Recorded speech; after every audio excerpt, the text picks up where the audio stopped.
Ngayong araw sa Papa Dudut Stories, ano man ang pinanggalingan ng isang tao ay dapat silang igalang at irespeto. Lahat naman kasi tayo ay may kanya-kanyang dahilan kung bakit tayo nadadapa sa putikan. Pero paano kung ang taong mahal mo ang siyang mismong dahilan ng iyong paglubog? Paano ka muling aahon sa putik kung pilit kanyang tinatapakan pababa? At hanggang kailan mo mamahalin ang taong hindi ka na kaya pang irespeto? Lahat ng yan sa Papa Dudut Stories. Dear Papa Dudut, tawagin niyo na lamang po ako sa pangalang Ella. Hindi ko tunay na pangalan.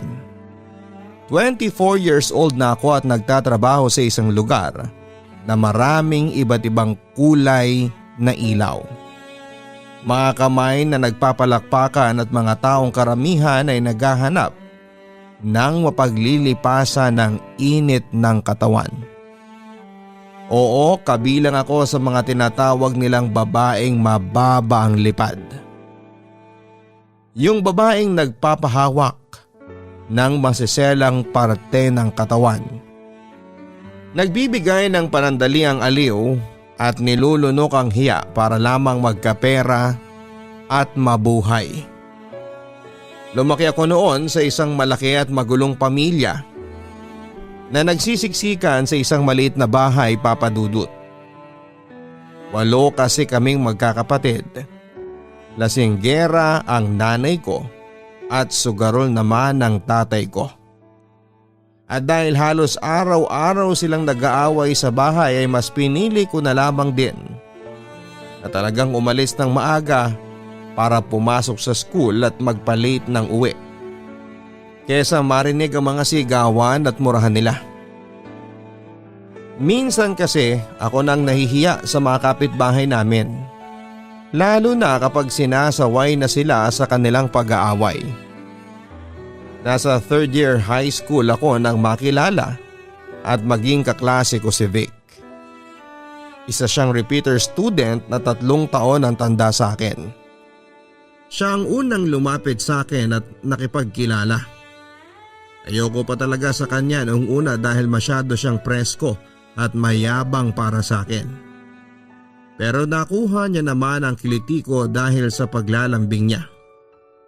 Nagsimula na nga kaming maging close noon hanggang sa nagkaroon na nga kami ng opisyal na relasyon. Papa Dudut, bago kami magtapos ng 3rd year ay nabuntis po ako ni Vic. Sinabi niya na handa siyang panagutan ako dahil mahal niya ako at ang magiging anak namin. Inisip ko noon na sa wakas ay makakatakas na ako sa maingay at magulong pamilya namin. Kaya nang malaman niyo ng mga magulang ko at pinalayas nila ako sa bahay ay wala na akong pakialam pa. Para sa akin kasi mas okay na yon kesa sa araw-araw kong naririnig ang pag-aaway nila sa bahay. Tumigil na nga ako noon sa pag-aaral at nagsama na kami sa isang bahay ni Vic. Akala ko nung una ay madali lang ang buhay may pamilya. Lalo na at alam kong mahal na mahal ako ni Vic. Pero hindi pala. Dahil mula ng mga anak ako ay nagbago ng ugali ng partner ko. Palagi siyang umuuwi ng lasing, galit at nagwawala. Lalo na kapag wala na kaming pera. Pareho pa naman kaming hirap na makahanap ng trabaho dahil hindi kami nakapagtapos ng high school. Huwag kang makialam sa ginagawa ko sa buhay ko. Kailangan ko lang naman ng pera ngayon. Ang dami mo pang sinasabi. Bulyaw ni Vic sa akin nang makauwi siya sa bahay namin. Lasing na lasing siyang umuwi sa amin noon pero nanghihingi pa rin siya ng pera. Dahil babalik pa raw siya sa mga kainuman niya at mag-aambag ng pambili ng alak. Vic, hindi ako makikialam kung hindi kami naapektuhan ng anak mo sa mga ginagawa mo na yan. Palibasa kasi hindi mo alam kung gaano kahirap i-budget ang 100 piso na kinikita ko sa araw-araw mula sa mga paglilinis ng mga kuko ng kapitbahay natin para sa mga gastusin dito sa bahay. Sagot ko sa kanya. Oh, edi ikaw na nagtatrabaho. Yun naman ang gusto mong ipunto, hindi ba? Muling bulyaw niya. Hindi naman sa ganon. Ang sa akin lang mag-asawa na tayo kaya dapat nagtutulungan tayo dito sa bahay. Inis na sabi ko sa kanya. Sa totoo lang kasi habang tumatagal ang pagsasama namin noon ay mas nahihirapan na akong pakisamahan ng ugali niya. Pwede ba? Hindi tayo mag-asawa, naanakan lang kita. Yun lang yun. Kung bakit naman kasi sa akin ka pa nagpabuntis eh.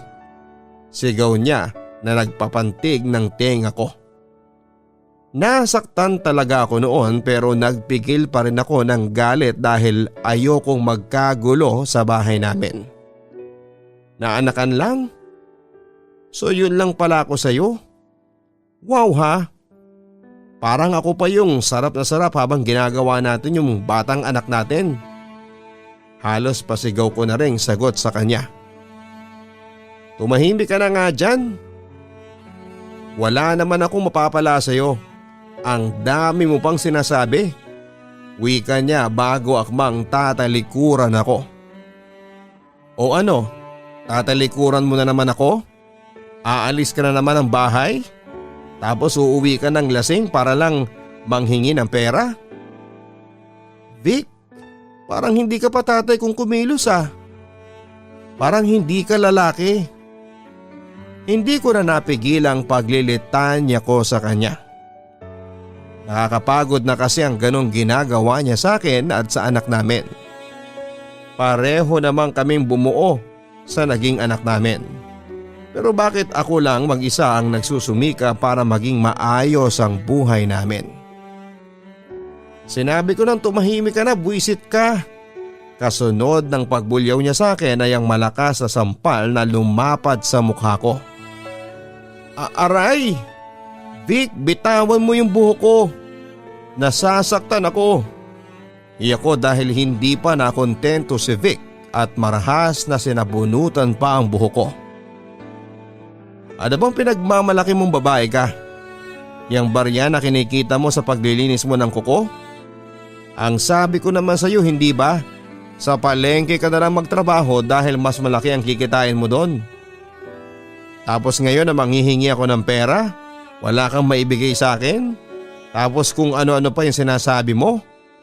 Kung sinunod mo na lang ang gusto ko, di sana hindi na tayo nagsisigawan ng ganito. Sigaw niya na halos nakadikit na sa tenga ko ang bunganga niya. Hindi nga pwede kasi walang magbabantay sa anak natin. Vic, please, bitawan mo na ang buhok ko. Ang sakit na talaga. Naiiyak na pakiusap ko sa kanya. Di hayaan mo na lang umiyak ng umiyak yung anak natin sa bahay. Tatahimik naman yan kapag napagod na siya. Kasi wala na tayong maipapakain sa kanya. At ikaw, sa susunod wag na wag mo kong babastusin at sisigawan. Kung ayaw mong lumuway ang mga mata mo sa mga sampal ko. Ang sigaw ni Vic bago ako malakas na itinulak sa sahig kung saan halos mapasubsob na ako sa semento. Mabilis na siyang naglakad palabas ng bahay at ako naman ay naiwang umiiyak. Hindi yun ang unang beses na sinaktan ako ng pisikal ni Vic, Papa Dudut. Madalas yung nangyayari lalo na kapag umuwi siyang lasing sa bahay. Tiniis ko ang lahat ng yon dahil ayaw kong magkahiwalay kaming dalawa. Ayaw kong lumaki ang anak namin na hindi buo ang pamilya niya. Kaya kahit araw-araw akong nakakatikim ng mura, sigaw, suntok, sipa, sampal at sabunot mula kay Vic, ay ayos lang. Basta hindi kami maghihiwalay at hindi niya ako iiwanan. Pero lahat siguro ng pasensya at pagmamahal ay may hangganan talaga. lalo na kapag hindi na nasusuklian ng tama. Pagkalipas kasi ng 4 na taon ay bigla na lang akong nagising sa kamartiran ko. At sa wakas ay nagkaroon ako ng lakas ng loob na iwanan si Vic. Bukod kasi sa mga bisyo at pananakit niya sa akin, hindi ko na rin matiis ang pambababae niya. Yun ang pinaka nagtulak sa akin na tapusin ang relasyon naming dalawa. Kaya tuluyan na akong umalis ng bahay kasama ang anak ko. Humingi ako ng tulong sa dati kong kaklase na si Myra para makapagtrabaho sa Maynila. Ang anak ko naman ay iniwan ko muna sa kapatid ko na may sarili ring pamilya. Tinulungan kaagad ako ni Myra at hindi ako tumanggi sa trabaho na inaalok niya sa akin. Ang maging dancer at entertainer sa club kung saan din siya nagtatrabaho. Naging maayos naman ang unang linggo ng pagtatrabaho ko. Mas malaki talaga ang kita kesa sa paglilinis ng kuko sa mga kamay at paa na ginagawa ko noon sa probinsya namin. Yun nga lang, kinakailangan ko talagang lunukin ang pride at hiya ko, lalo na at hindi naman talaga ako sumasayaw noon. Mabuti na lang talaga at mabait si Myra dahil siya ang nagturo sa akin kung paano ang tamang pagsasayaw para mas mapansin ng mga customer. Tinuruan niya ako kung paano ang tamang pagngiti at kindat para makaakit ng mga mayayamang tao. At pinayuhan pa niya ako na kapag nakapagdesisyon na akong magpa-take home sa mga customers, pag-aralan ko raw ang golden rule sa trabaho.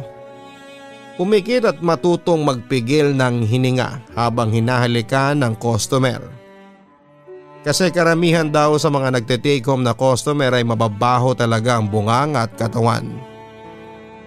Girl, tingnan mo tong cellphone ko. May nag-comment dito sa group picture natin na in-upload ni Mama Lauro. Ang sabi ni Myra habang kumakain kami sa isang lugawan. Anong sabi? Pag-uusisa ko naman habang patuloy lang sa pagkain ng lugaw na libre ni Myra. May 1 buwan na rin ako nagtatrabaho noon bilang entertainer sa club.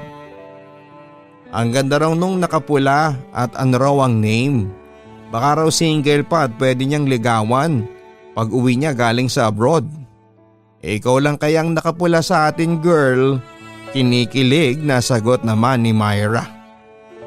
Patingin nga ng profile niya, ang sabi ko bago sumilip sa hawak na cellphone ni Myra. Eto Carl palang pangalan niya. In fairness pogi si kuya, muling kinikilig na sabi naman ni Myra. Oo nga no, may itsura siya. Saka sa abroad pala siya nagtatrabaho. Sabi ko habang tinitingnan ng ibang litrato ng lalaki na Carl ang pangalan. Oh, may comment pa ulit siya Baka raw pwede kanyang i-add sa Facebook mo. Pero girl, paalala lang ha. Yung mga ganitong lalaki mag-ingat ka rin. Alam mo na sa klase ng trabaho natin, may hirapan tayong humanap ng seseryoso sa atin. Pero hindi naman lahat ng lalaki mababa ang tingin sa atin.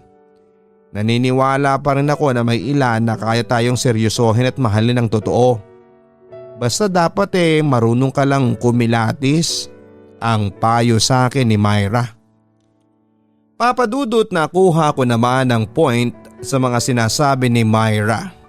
Pero kahit paano ay umaasa pa rin ako na makakakilala ng lalaking seseryoso at tatanggap sa akin.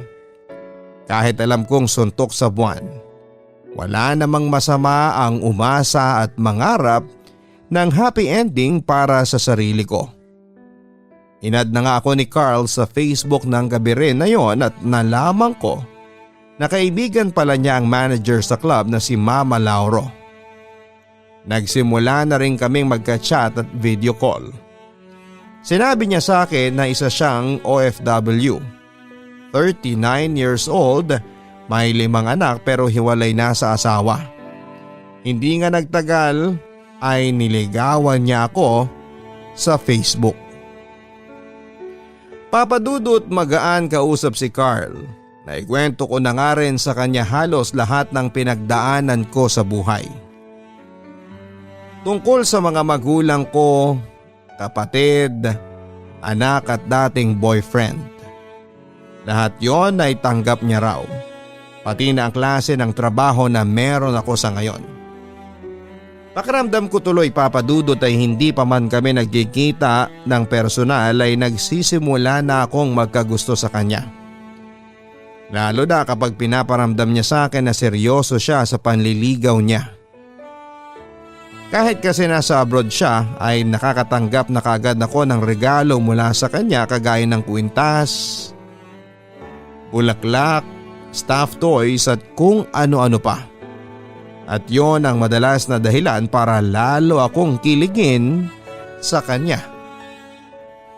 Sa totoo lang papadudot, habang tumatagal noon ay mas nararamdaman ko ang hirap sa klase ng trabaho na pinasok ko sa Maynila. Lalo na nang magsimula na akong tumanggap ng mga take-home request. Kagaya nga ng sabi ni Myra ay kailangan marunong kaming magpigil ng hininga. Lalo na kapag matanda ang customer namin. Dahil legit talaga na nakakasuka ang kanilang hininga. Lalo na kapag hinahalikan nila ako sa mga labi ko. Pero syempre wala naman akong ibang magawa kung hindi ang pikit mata na lamang na magtrabaho kapag nagpapa-take home. Ayoko rin naman kasing umalis sa trabaho na yon dahil wala na akong alam na pwede ko pang pasukan at pagkakakitaan. Mabuti na lang talaga kahit papaano pagkatapos ng trabaho ay palagi ko nakakausap si Carl. Napapagaan niya ang loob ko sa mga simpleng kwento at jokes na baon niya. Tumagal din ng 4 na buwan ang panliligaw niya sa akin. At ang pangako ko sa kanya ay sasagutin ko siya kapag umuwi na siya ng Pilipinas. Akala ko talaga papadudot hindi seseryosohin ni Carl ang sinabi niya na kapag umuwi siya ng Pilipinas ay pupuntahan ako. Kaya naman nagulat ako nang biglaan na lamang akong lapitan ni Myra habang nagme-makeup ako sa dressing room. Kilig na kilig siyang sinabi sa akin na nasa labas na raw ang Prince Charming ko at hinihintay ako. Akala ko ay kung sinong regular customer lang ang tinutukoy niya. Nagulat na lamang ako nang pagsilip ko ay si Carl ang nakita ko na naghihintay sa lamesa. Grabe talaga ang kaba ko ng gabi na yon, papadudot. Mas malakas pa sa kaba ko noong unang gabi ng pagtatrabaho ko sa club. Medyo pinagpawisan tuloy ang mga kamay at pa ako dahil doon. At nakailang retouch pa bago ako nag-decide na lumabas na at lapitan siya sa may lamesa kung saan siya naghihintay. Masaya ang naging simula ng pagkikita at pag-uusap namin, papadudot. Binigyan niya pa ako ng bulaklak at tsokolate na kasama sa mga pinangako niya noong nagkaka-video call pa lamang kami. Napatitig pa nga talaga ako sa mukha niya noon kasi mas gwapo pala talaga siya sa personal. Mas malambing kausap at totoong romantiko. At nang mapansin niya ang pagtitig na ginagawa ko sa mukha niya, ay bigla na lang akong nahiya. Inamin ko na lamang sa kanya na hindi pa rin ako makapaniwala na natuloy talaga ang pagkikita namin noon. Hindi ka makapaniwala na nandito na ako, no? O hindi ka makapaniwala na mahal kita? Nakangiting tanong ni Carl. Mahal mo ko? Medyo nauutal na ulit ko sa huling sinabi niya. Oo. Hindi ba sinabi ko naman sa iyo yon? Unang beses pa lang na nakita kita sa picture mo na in-upload ni Lauro, na in love na ako kaagad sa iyo. Kaya nga hindi ko na pinalampas ang pagkakataon na makausap at ligawan ka. Kasi Ella, sa maniwala ka at sa hindi, Seryoso talaga ako sa iyo. Mahal na mahal talaga kita, sagot ko. Kahit may anak na ako? Seryosong tanong ko. Ako rin naman may anak na. 5 pa nga natatawang sagot niya. Mahal mo ko kahit ganito ang trabaho ko? Hindi makapaniwalang tanong ko pa. Kahit ano pa man ang trabaho mo ay ayos lang sa akin. Hindi naman kasi yun ang dahilan kung bakit mahal kita. Mahal kita dahil yun ang nararamdaman ko at wala akong pakialam kung ano pa man ang kwento ng nakaraan mo. Sagot niya na nagsimulang magpaiyak sa akin. Ano ba yan? Unang pagkikita pa lang natin, pinapaiyak mo na ako kaagad. Kunwari natatawang sabi ko kahit naluluha na talaga ako. Hindi kasi ako makapaniwala sa mga naririnig ko mula sa kanya. Hindi ako makapaniwala na ayun na at may isang lalaki na talagang handang tumanggap sa akin. Eto ang panyo at pupunasan ko rin ang pisngi mo. Baka kasi sabihin ng mga katrabaho mo na sa unang araw pa lang ng pakikipagrelasyon ko sa iyo, pinapaiyak na kita kaagad. Nakangiting sabi niya. Anong sabi mo, tayong dalawa na? Tanong ko sa kanya. Oo, hindi ba sabi mo kapag umuwi na ako ng Pilipinas at pinuntahan kita rito sasagutin mo na ako? Eto na ako kaya tayo na. Ayaw mo ba? Hindi mo ba ako nagustuhan? Sorry, akala ko kasi pareho tayo ng nararamdaman para sa isa't isa. Sagot naman niya. Oo na, sige na. Biglang sabi ko.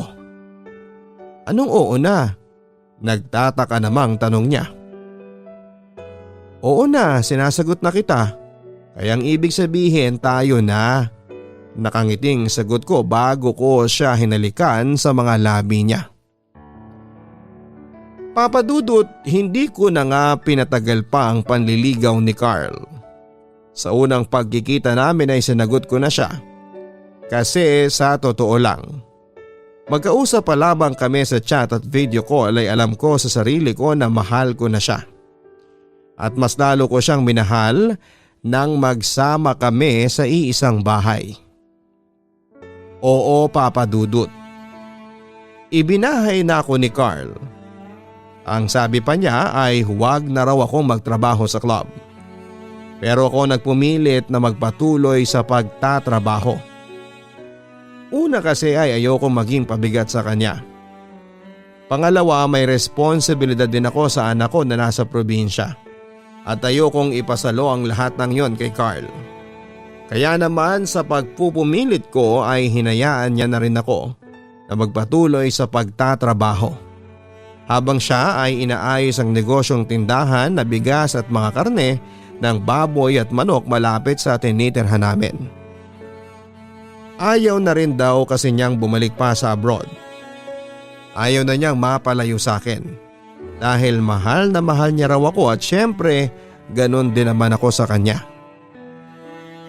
Nagpatuloy na nga ako sa trabaho ko bilang dancer at entertainer habang magkarelasyon kami ni Carl. Pero nagbago na ang performance at pagbi-makeup ko sa club. Hindi ko na masyadong iginigiling ang katawan ko habang sumasayaw. At hindi na rin ako naglalagay ng makapal na makeup kapag lalabas na ng dressing room. Ayoko na kasi masyado akong napapansin ng mga customer. Basta makapagsayaw ako ay ayos na. May ilang customer na rin ngang nag-request sa akin na i-take home ako. Pero palagi lang akong tumatanggi at inire-refer na lamang sila sa iba. Iba na rin pala talaga ang pakiramdam kapag nagtatrabaho sa ganung lugar habang may seryosong karelasyon, Papa Dudut. Medyo nakakailang pero parang naging daan din yon para ipaalala sa sarili ko na dapat din akong irespeto ng ibang tao. Oo nga pala Ella, nirequest ka raw ni Mr. Teng na i-take home bukas. Nakalimutan kong sabihin sa iyo kaninang umaga kasi nagmamadali ka ng umuwi. Ang sabi ni Myra habang magkatabi kaming nagmi-makeup sa dressing room. Ako raw ba talaga ang gusto niya? Baka pwedeng mag-recommend ka na lang ng ibang kasama natin? Tanong ko sa kanya. O bakit? Malaki magbigay ng tip ang parokyano mo na yun ah. Sayang naman. Pangihinayang ni Myra. Sa totoo lang ayoko na rin kasi munang magpatikom sa mga customers. Sagot ko sa kanya. Dahil ba kay Carl? Pinagbabawalan ka ba niya? Pag-uusisa ni Myra. Hindi naman sa ganun. Choice ko talaga to. Gusto ko lang sanang malaman niya na kahit na dito ako nagtatrabaho, siya lang yung lalaking nakakagamit ng katawang ko. Paliwanag ko. Ang laki talaga ng pinagbago mo, girl. Samantalang dati kahit sinong customer na lang tinitake home ka. Go na go ka. Ngayon hindi na. Alam mo ang swerte ni Carl sa'yo. Pansin ni Myra. Hindi no, maswerte ako sa kanya. Imagine may anak na ako sa pagkadalaga tapos dito pa ako nagtatrabaho pero tinanggap at minahal pa rin niya ako. Nakangiting sabi ko. Ang sarap naman nun. Sana makakita rin ako ng isang kagaya ni Carl na magmamahal sa akin ng totoo. Sagot naman niya. Papadudot mula nga nang maging kami ni Carl ay hindi na ako nagpa-take home pa sa mga nagiging customer ko. Hanggang table na lang at konting hawak sa katawan. Malaki talaga ang kinikita namin sa bawat gabi na pagte-take home. Pero dahil seryoso talaga ako sa relasyon namin ni Carl, ay hindi na ako pumapayag pa kahit gaano kalaki ang ino-offer sa akin ng mga dati kong regular na customers. Gusto ko kasi talaga na iparamdam kay Carl na kahit doon pa rin ako nagtatrabaho sa club, ay siya lang ang lalaking pinaglalaanan ko ng katawan ko. Gusto kong iparamdam sa kanya sa paraan na alam ko kung gaano ko siya kamahal. Sa tuwing sasabihin ni Carl ang mga salitang I love you, pakiramdam ko ako ang pinakamagandang babae sa club namin. Sa loob pa lamang ng ilang buwan ay pinaparamdam niya sa akin kung gaano ako ka-espesyal sa buhay niya. At ganoon din ako sa kanya. Sa bawat araw na magkasama kami ay pinaparamdam ko sa kanya kung gaano ko siya kamahal. At gaano ako kaswerte na ako ang napili niyang makasama. Papadudot akala ko noon ay pwede na ako maging habang buhay na masaya. Kasi may isang Carl na tumanggap sa akin sa kabila ng kwento ng nakaraan ko. Pero hindi pala doon natatapos ang malungkot na parte ng buhay ko. Halos mag-iisang taon na kaming nagsasama ni Carl nang bigla na lamang siyang nagbago. Naging malamig ang pakikitungo niya sa akin. Palagi siyang umaalis ng bahay kaya halos hindi na kami nagkikita at para bang iniiwasan na rin niya akong makatabi sa pagtulog, Papadudot. Hanggang sa nalaman ko na lamang na may iniinom na pala siyang gamot para sa sakit niyang STD. At ako ang pinagbibintangan niyang nakahawa sa kanya na labis kong kinasama ng loob. Dahil una sa lahat, Papadudot, bago pa kami magkaroon ng relasyon at noong mga panahon na nagpapatikom ako sa mga regular customer ko ay palagi kaming gumagamit ng proteksyon. Kaya para sa ikapapanatag ng loob ko ay nagpa-check up na rin ako. At doon ko napatunayan na wala talaga akong sakit. At nagkahinala na rin ako na may iba ng babae na sinisipingan si Carl. Siguro nga may lalaki talagang manluloko ang hindi marunong magtago ng mga kalokohan nila. Dahil nang minsang umuwi ako ng bahay at nagsha-shower pa si Carl, naglakas loob ako na makialam sa cellphone niya. At doon ko nalaman na meron talaga siyang ibang babaeng kinakalokohan. Ang nakakainis pa doon ay nagpapalitan sila ng mga malalaswang larawan. Kaya naman sa galit ko ay kaagad ko nang sinugod si Carl nang makalabas siya ng banyo noon. Walang iya ka? Manloloko ka! Manloloko ka! Ibinigay ko naman sa iyo ang lahat. Ginawa ko ang lahat ng gusto mo. Bakit kailangan mo pang mambabae? Bakit? Pinaghampas ko siya noon sa may braso at dibdib niya. Naiyak na rin ako sa galit ng mga oras na yon. Tumigil ka na, Ella, sa why ni Carl. Manloloko ka? Paano mo nagawa sa akin to? Napakasinungalin mo. Carl, napakasinungalin mo. Sigaw ko pa sa kanya. Ella, napupuno na ako sa iyo. Pagbabanta niya sa akin. At ikaw pa talaga ang may ganang mapuno. Ikaw na nga tong ng babae tapos ikaw pa magagalit ngayon. Siguro sa kanya mo nakuha yung sakit mo, no? Tapos sa akin mo ibinibintang. Kaya ayaw mo na akong sipingan noon. Mabuti na lang talaga at gumaling na yan dahil kung hindi ay baka ako pang nahawahan mo. Napaka hayop mo talaga, Carl. Manloloko ka. Muli ko siyang pinaghampas hanggang sa makalmot ko na siya sa may dibdib niya. Aray, lintik na. Sabi na kasing tumigil ka na eh. Ano pa bang gusto mong marinig, ha? Ano pa? Sigaw niya bago niya ako sinabunutan ng malakas kasunod ng isang sampal. Carl, ang buhok ko. Nasasaktan ako. Umiiyak na sabi ko. Masasaktan ka talaga kapag hindi ka pa tumigil dyan sa kakabunganga mo. Naiintindihan mo ba yon? Sumagot ka kapag kinakausap kita. Muli niya akong sinampal ng malakas na halos nagpamagana sa mga labi ko. Oo, naiintindihan ko. Hirap at nasasaktan na sagot ko. Sa susunod, huwag kang nakikialam sa mga gamit ko. Dahil kapag nahuli pa kita, lalagyan kita ng permanenteng makeup dyan sa mukha mo. Sigaw niya bago niya ako malakas na itinulak sa sahig. Papadudot yun ang unang beses na nasaktan ako ni Carl. Ang plano ko talaga noon ay aalis na ako at makikipaghiwalay sa kanya. Pero habang nag-iimpake ako ng gamit ko ay bigla niya akong pinigilan. Humingi siya ng tawad at nangako na hindi na niya mauulit pa yon. Nabigla lang daw siya sa mga nagawa at nasabi niya sa akin. Nangako rin siya na iiwan niya ang babae niya dahil ako naman daw talaga ang mahal niya. Aaminin ko na natakot ako sa kanya noon dahil parang ibang Carl ang kausap ko. At nanakit sa akin ang araw na yon. Pero papadudot, mas nanaig sa akin ang pagmamahal na nararamdaman ko para sa kanya. Kaya pinatawad ko na rin siya at muli kaming nagkaayos. Pero ang pag-aaway na yon ay nasundan pa ng ilang beses.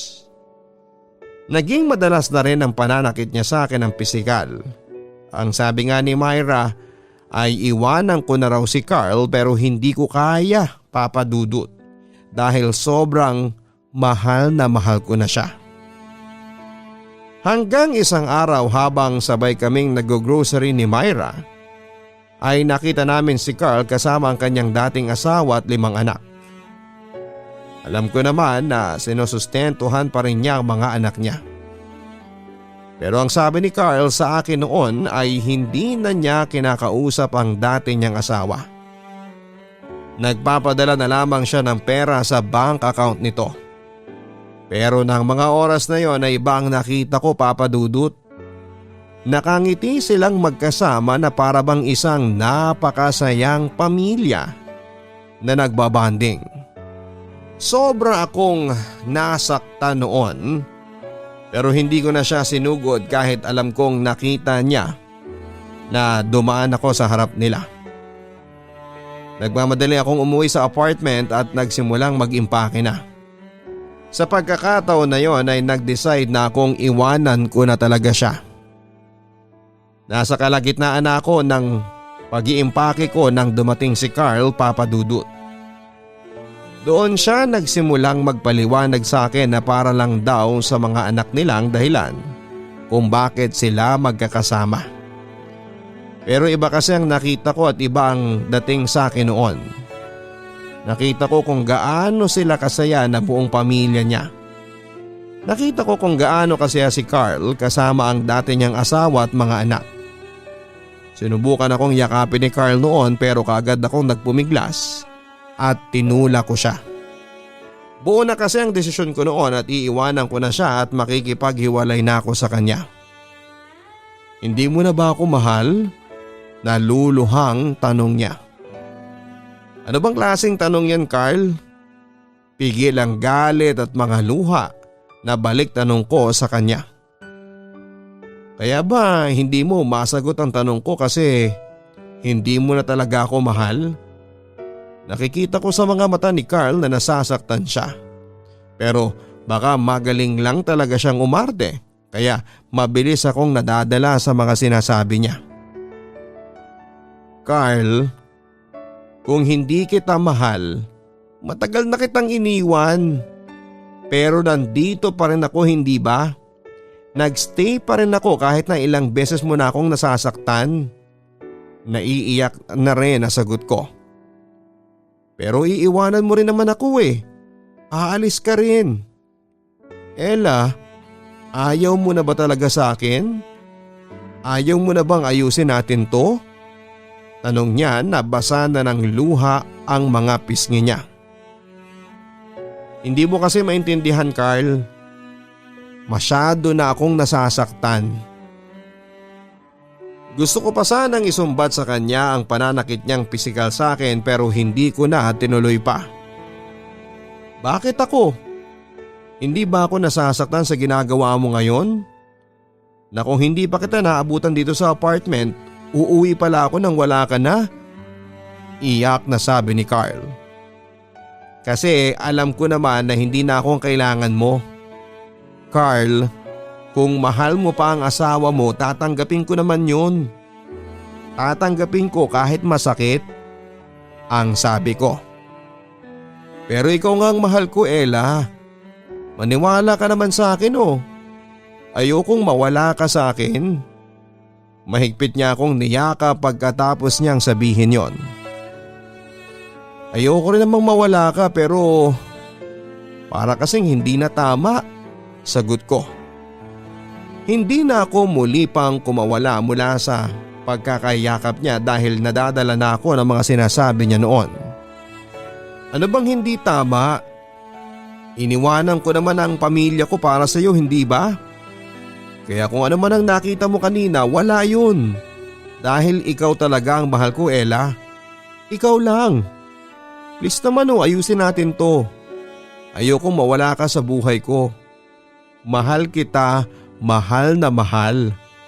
Ang sabi niya kasunod ng mahigpit na yakap at paulit-ulit na pagmamakaawa na huwag ko siyang iwanan.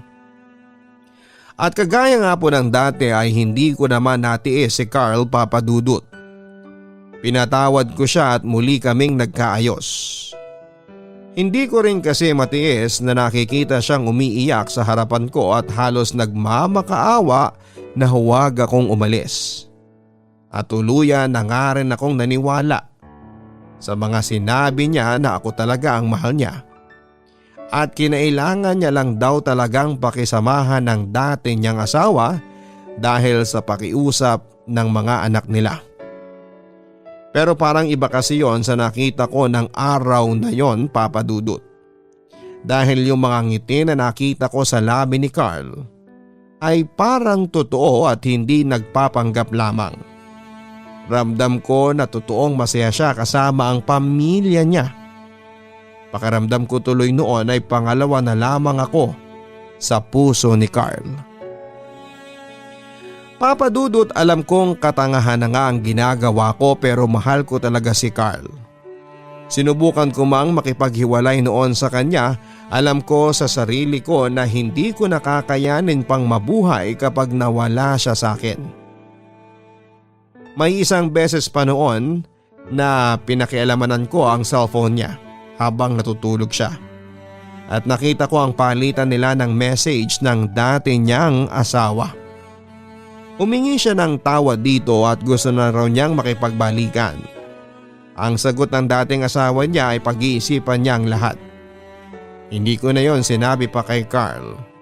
Hindi ko na siya inaway dahil inisip ko na kapag ginawa ko yon ay baka siya naman ang umalis para balikan ang dati niyang asawa. Papa Dudut, hindi ko na talaga alam ang gagawin ko sa ngayon. Lalo na at pakiramdam ko ay isa na lamang akong parausan ni Carl. Mawawala siya ng ilang araw sa apartment para raw ayusin ang negosyo nila. At kapag uuwi naman siya ay pipilitin niya na may mangyari sa aming dalawa kahit pagod na ako at wala ko sa mood. At palagi ko rin naman siyang pinagbibigyan kahit na ayoko talaga. Dahil iniisip ko na baka iwan niya ako kapag wala na siyang napapakinabang sa akin. Minsan tuloy napapaisip ako na paano nga kapag nangyari na iwanan niya ako. May ibang lalaki pa kaya natatanggap at mamahalin ako? Paano kung wala na? Kakayanin ko kayang mabuhay ng mag-isa? Papa Dudut, sana po ay matulungan niyo po ako at ng inyong mga listeners sa aking problema. Hindi ko na kasi alam kung ano ba ang dapat kong gawin. Dapat ko pa nga bang ipagpatuloy ang relasyon namin ni Carl dahil sinabi niya na ako talaga ang mahal niya? O dapat ay ako na ang tumapos ng lahat sa aming dalawa dahil pakiramdam ko mahal niya pa rin ang dati niyang asawa? Muli ay nagpapasalamat ako sa pagpili at pag-ere ninyo nitong sulat ko. More power and God bless. Lubos na gumagalang, Ella. Kapag natanggap ng mahal natin ang pagkatao natin, akala natin ay happy ending na yon. Yun pala, pwedeng nagpapanggap lang siya, natanggap niya tayo kahit na hindi naman pala. Maraming salamat, Ella, sa pagpapadala mo ng iyong sulat dito sa aking YouTube channel. Alam mo, hindi talaga madaling magpayo sa isang kagaya mo na sobra kong magmahal. Sigurado naman kasi ako, Ella, na alam mo sa sarili mo kung ano ang dapat mong gawin. Pero mas pinipili at ginagawa mo ang hindi dapat dahil sa labis na pagmamahal na nararamdaman mo. Pero bakit hindi mo subukan na isuko siya kahit isang beses lamang at mas mahalin mo naman ang sarili mo? Hayaan mo na siya ang mag-effort kung gusto niya talagang bumalik kayo at ayusin ang relasyon ninyo. O siya yung tipo na kapag iniwanan mo, maghahanap na lang bigla ng ibang kapalit. Pero syempre, nasa sayo pa rin kung ano ang magiging desisyon mo. Basta huwag mo lang kakalimutan na you just have to believe and trust God's timing. And He will surely give you the best one. Know your worth, Ella, and love yourself first. Hanggang sa muli, ako po si Papa Dudut sa Papa Dudut Stories. Ang buhay ay mahiwaga, laging may lungkot at saya. Sa Papa Dudut Stories, laging may karamay ka.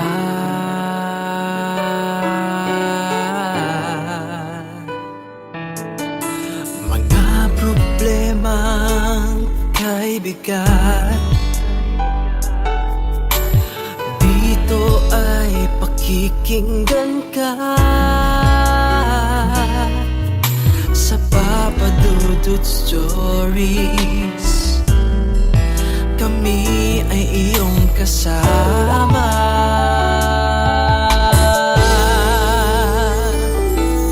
Dito sa Papa Dudut